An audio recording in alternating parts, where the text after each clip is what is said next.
Hi, Clark Reid back with you with some more tech headlines for you. You could really do us a solid by mashing that like button if you like the reports, and you can also subscribe by tapping the little bell icon under the video window. A lot of people and companies have put off migrating to Windows 11 for a number of reasons. Now, Microsoft is adding another for some folks, but maybe something other people will be moved to upgrade for. TechCrunch.com reports Microsoft is building its ChatGPT-based Bing right into Windows 11. Not only that, the system will allow users to ask the chatbot to change Windows settings, too. What could possibly go wrong, right? The system is dubbed Windows Copilot, and it'll be available right in the Windows 11 taskbar. Look for the new Bing integration in June. Will it move people and businesses to switch to Windows 11? Well, time will tell, but so far, only 20% of Windows users have made that switch. Apple has announced a big new partnership with Broadcom, a longtime Apple partner. According to 9to5Mac.com, Cupertino is calling it a multi-billion-dollar deal. The plan is to have Broadcom develop and build a number of key 5G frequency components in the U.S. Apple says it already helps to support over 1,100 jobs at Broadcom's Fort Collins, Colorado facility. Apple is still on track to invest $430 billion in the U.S. economy over 5 years, something they've announced back in 2021. Note that Apple is continuing, in the meantime, to work on developing its own Bluetooth and Wi-Fi components, which would reduce its reliance on companies like Broadcom. An Apple combo Wi-Fi and Bluetooth chip could be ready as soon as 2025. Amazon has announced the new Fire 11 Max tablet, its biggest and most powerful tablet so far.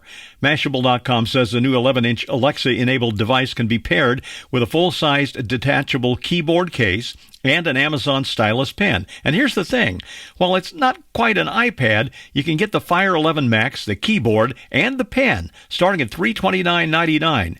The older 9th generation iPad, which Apple still sells, even though the 10th gen model is out, is $329 without any keyboard or pen, which Apple calls a pencil.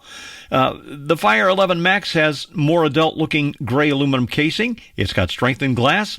Amazon claims it's certified for low blue light, which helps with streaming, gaming, and long hours of use. The base model, 64 gigs of storage, just like the base iPad. The cams are nothing to write home about, an 8-megapixel rear one and 8-megapixel front cam. Not top drawer, but better than the 2-megapixel and 5-megapixel ones on the previous tablets that Amazon had out. By the way, the 11 is available for pre-order right now. Dyson makes great, albeit expensive, vacuums, among other things, and now a lukewarm robot vac called the 360i they had out has been replaced by the 360 Viz Nav. Say that 3 times. Engadget.com reports the new robot vac was introduced in Australia. It's expected to come to the U.S. later this year. Dyson is claiming twice the suction of any other robot vacuum, and it sports a top-mounted fisheye lens that helps it navigate and map. The new vac is supposed to have better low-light performance, has 26 sensors to keep from getting trapped in tight spots, and an over-the-top feature on the 360 Viz Nav is an arm that pops out and cleans right up against the wall. With all that suction, you'd think the 360 Viz Nav would have less range on battery, and you'd be right.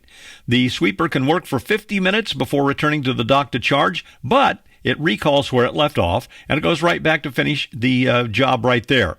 Since no vacuums since the door-to-door Kirby's ever sold for more than Dyson's, you're probably wondering how much money, right? Well, if you buy the 360 Viz Nav, you may have to put off getting a folding phone. No U.S. price yet, but it's $1,590 in Australia. I'm Clark Reid, and you're technified for now.